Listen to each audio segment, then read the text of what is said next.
बिस्मिल्लाहिर्रहमानिर्रहीम।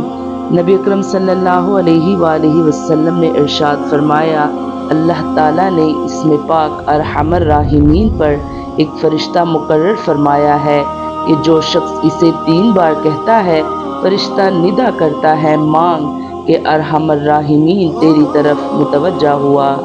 नबी अकरम सल्लल्लाहु अलैहि वालैहि वसल्लम ने इरशाद फरमाया, जब तुम में से कोई मांगे तो कसरत से मांगे, क्योंकि वो अपने रब से सवाल कर रहा है।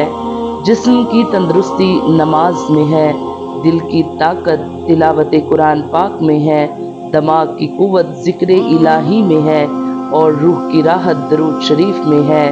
मसरूफ़ ज़िंदगी एक वक्त की नमाज को भी मुश्किल बना देती है और 5 वक्त की नमाज मसरूफ़ ज़िंदगी को भी आसान बना देती है।